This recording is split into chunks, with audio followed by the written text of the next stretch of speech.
Assalamualaikum warahmatullahi wabarakatuh. Waalaikumsalam. Selamat pagi anak-anakku semua. Apa kabar hari ini? Alhamdulillah Baik. Nah, sebelum kita memulai pembelajaran kita hari ini, mari kita berdoa terlebih dahulu. Mbak Pinasti, untuk memimpin berdoa. Untuk memulai kegiatan kita pada pagi hari ini, berdoa mulai. Selesai. Terima kasih. Bu Irna akan memeriksa kehadiran kalian. Afita. Hadir, Ma'am. Naila. Hadir, Mas. Nah, di sini apakah sudah terlihat paparan materinya? Sudah. Nah, jadi ini akan kita pelajari, yaitu mengenai analisis TS, TSS, dan TDS pada sampel air dan air limbah.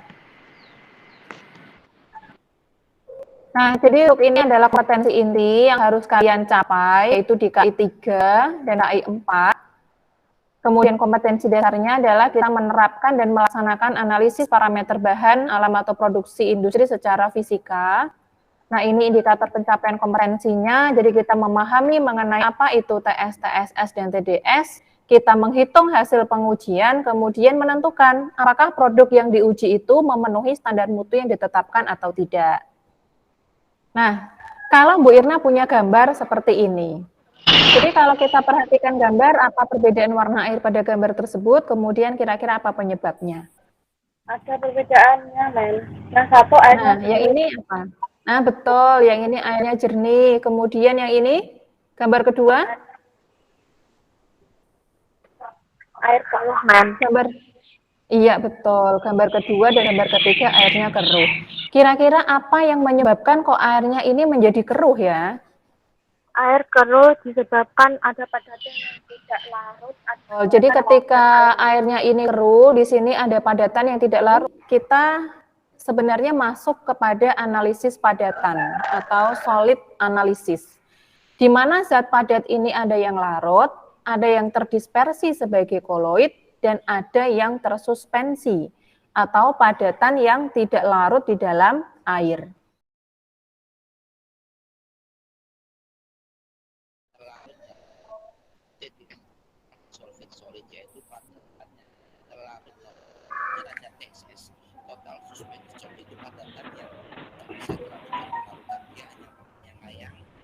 Ketika kita menganalisis, di sini ada larutan, yaitu sebagai total padatan. Yang tidak larut, dia yang tertinggal di kertas saring ini sebagai suspended solid. Dia yang sebagai filtrat, yang ini, nah dia sebagai filtrat ini, maka dia sebagai TDS atau padatan yang terlarut ya.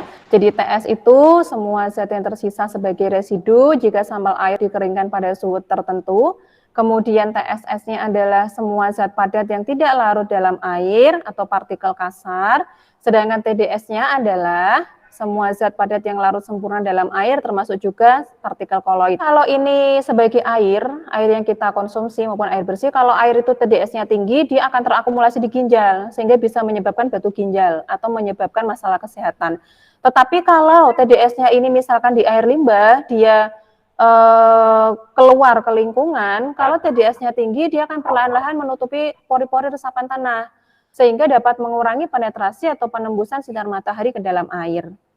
Kalau kita punya sampel air seluruhnya tanpa kita saring, kita punya sampel dihomogenkan, kemudian kita ukur volume tertentu, dipanaskan dalam oven, maka ini sebagai total solid. Kalau kita punya sampel air, kemudian sampel airnya itu kita saring, ya seperti tadi di video, residu yang tertinggal di kertas saring dia sebagai apa tadi?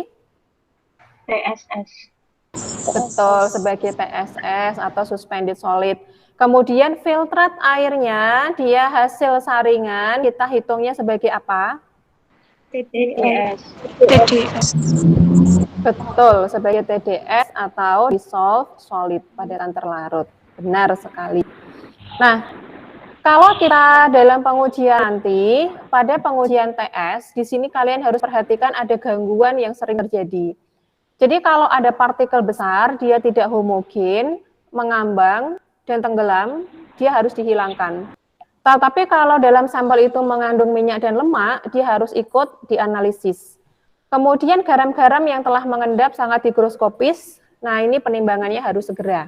Kemudian kalau dilihat gravimetri ini prinsipnya bagaimana? Sampel air diuapkan di atas nanas air dalam pinggan yang telah diketahui beratnya. Setelah disat, lalu dipanaskan dalam oven dengan suhu 103 sampai 105 derajat Celcius. Kemudian ditimbang sampai konstan. Iya, betul. Nah, sehingga untuk perhitungan total solid di sini adalah di sini ada A itu adalah berat cawan plus residu kering. Kemudian dikurangi B-nya adalah berat cawan kosong dikali 10 pangkat 6 dibagi volume sampel. Kemudian berikutnya adalah zat tersuspensi atau suspended solid. Kemungkinan gangguan yang terjadi adalah, jadi pada saat kita menyaring, di situ terjadi penyumbatan atau tersumbatnya pori-pori penyaring. Ini menyebabkan filtrat turun menjadi lama. Sehingga kita bisa menyaringnya itu menggunakan labu hisap dan pompa vakum. Untuk perhitungan TSS-nya, secara rumus sebenarnya prinsipnya sama, yaitu berat cawan plus residu dikurangi cawan kosong dikali 10 pangkat 6 dibagi volume sampel. Kemudian yang ketiga adalah TDS. TDS, nah di sini TDS itu adalah dissolved solid padatan terlarut. Ini bisa dari mineral, ada Ca2 plusnya, Mg2 plus, Cl-, SO42-amin. Nah, di sini bersifat higroskopis, jadi memerlukan pemanasan yang lama, pendinginan dalam eksikator yang baik, serta penimbangan yang cepat. Dapat kita ketahui bahwa total solid itu adalah semua total padatannya adalah total suspended solid ditambah dengan total dissolved solid. Sehingga kalau kita mau mencari TDS-nya dapat kita hitung dari TS dikurangi TSS. Jadi perhitungan tadi, jadi misal kita punya berat cawan kosongnya A1, 51, sekian, kemudian A3 berat cawan plus sampel 51,09 sekian dengan volume sampelnya 50 ml, tinggal kita masukkan aja. Bahwa A3 dikurangi A1 kali 10 pangkat 6 dibagi volume sampel. Sehingga diperoleh hasilnya 242. Padatan tersuspensi secara rumus kan sama. C1 bobot cawan ditambah kertas saring kosong. C2-nya adalah berat cawan plus kertas saring plus residu. Kemudian V-nya adalah volume sampel. Nah, di sini berarti C2 dikurangi C1 kali 10 pangkat 6 dibagi volume sampel. Nah, nanti untuk prosedur pengujiannya kalian bisa menggunakan acuannya dari SNI ini, ya. Bisa kalian browsing. Jadi untuk prosedur ujinya, pertama kita mengukur DHL-nya dulu atau daya hantar listrik. Kemudian kita mengukur sampel. Kemudian kita menimbang cawan kosong. Kemudian airnya kita uapkan.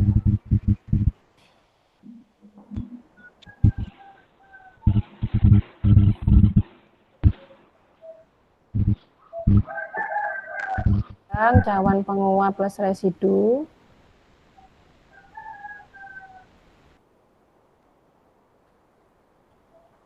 Nah, kemudian untuk pengujian TSS-nya dengan volume sampel yang sama. Nah, kemudian di sini kita menimbang cawan plus kertas saring sampai konstan. Kemudian sampelnya kita saring. Nah, padatan yang tertinggal di kertas saring ini kemudian kita oven.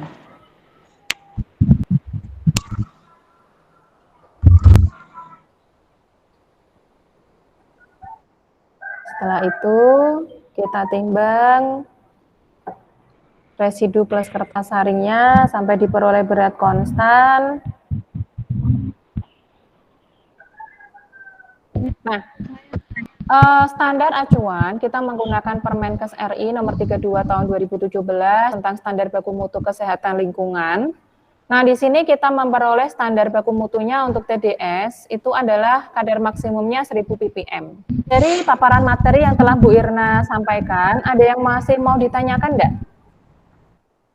Kalau semisal fitrat hasil saringan itu jernih ketika diuapkan airnya, Ya. apakah masih ada endapan? Nah, jadi seperti tadi yang kita bahas di awal bahwa ketika di situ filtratnya itu jernih, kemungkinan dapatnya kan sangat kecil, sehingga untuk pengukuran TDS-nya kita bisa menggunakan TDS. Untuk pembagian kelompoknya, Ades dengan Dwi Sarifatul Mila, Selviana dengan Yovan, silahkan dalam berkelompok, silahkan dikerjakan LKPD-nya, silahkan berdiskusi melalui WA grupnya. Yo, Bu Irna lihat di WA grupnya. Ya, silahkan berdiskusi, Bu Irna lihat. Bu Irna lihat diskusinya cukup bagus di WA grupnya, semua berperan aktif, terima kasih. Mari kita lihat hasil pekerjaan LKPD-nya. Siapa yang mau mempresentasikan? Dalam suatu perairan ada padatan, terlarut dan terlarut. Kemudian langkah apa yang dapat dilakukan untuk mengatasinya, Mbak Andin? Kalau kita punya air yang seperti itu, Mbak Andin? Air yang keruh dapat diatasi dengan melakukan penyaringan baik dengan sederhana maupun modern seperti menggunakan arang aktif atau RO. Soal hitungan ini Mbak Andin, jadi nilai TS-nya berapa Mbak Andin? 338 mg per liter. Nilai TS-nya 312 mg per liter. TDS-nya berapa? Nilai TS-nya 16 mg per liter. Iya, yang lain bagaimana jawabannya, sama berbeda? Sama, Mem. Sampel yang akan digunakan untuk analisis berikutnya apa Mbak Naila? Limbah tapi Memberikan kuis atau evaluasi, nanti Bu Irna lihat nilainya seberapa pemahaman kalian terhadap materi. Nah, linknya Bu Irna berikan di WA group.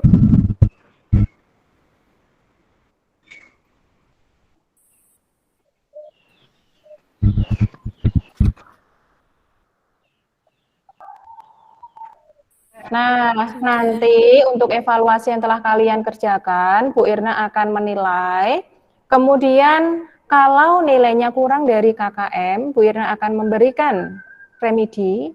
Tapi kalau bagi kalian yang nilainya sudah lebih dari KKM, nanti Bu Irna akan memberikan pengayaan sebagai tambahan. Kita pelajari hari ini, kira-kira siapa yang dapat menyimpulkan kesimpulan dari apa yang telah kita pelajari hari ini?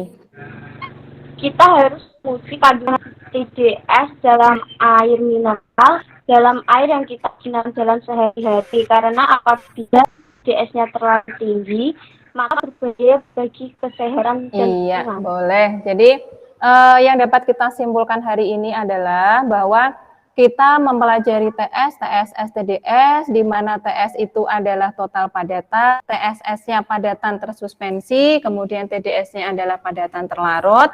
Kemudian penting bagi kita untuk mengetahui berapa kadarnya, sehingga kalau kandungannya terlalu tinggi, seperti yang dikatakan Mbak Yovanka tadi, ini bisa berbahaya bagi tubuh dan lingkungan. Benar sekali. Terima kasih Mbak Yovanka.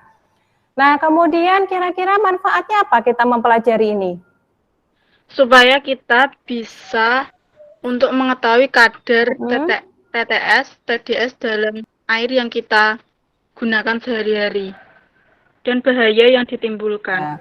Nah, jadi di sini manfaatnya seperti yang disampaikan Mbak Avita, bahwa kita perlu mengukur padatan dalam air, kemudian kita melakukan analisa, setelah kita memperoleh hasilnya, kita bandingkan atau kita konfirmasi dengan standar acuannya, sehingga kita bisa menarik kesimpulan air itu, baik air maupun air limbahnya, masih layak untuk digunakan, layak untuk dibuang. Pertemuan kita berikutnya, nanti silahkan dipersiapkan, kita akan belajar mengenai analisis air. Kalau ini tadi secara fisika, kita akan menganalisis air secara kimia, yaitu untuk pengujian DO dan BOD. Nah, sebelum kita mengakhiri kegiatan pembelajaran kita hari ini, mari kita berdoa dulu, sehingga ilmu yang kita peroleh hari ini bermanfaat. Kami berdoa Mbak Selviana. Pembelajaran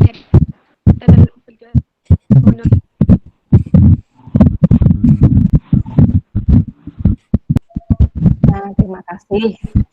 Nah, Bu Irna akhiri pembelajaran hari ini. Ingat, walaupun kita masih dalam suasana pandemi, kalian harus tetap semangat belajar, jaga kesehatan, prokesnya jangan lupa, kita semangat meraih impian dan meraih cita-cita kita. Itu ya. Wassalamualaikum warahmatullahi wabarakatuh. Waalaikumsalam warahmatullahi wabarakatuh.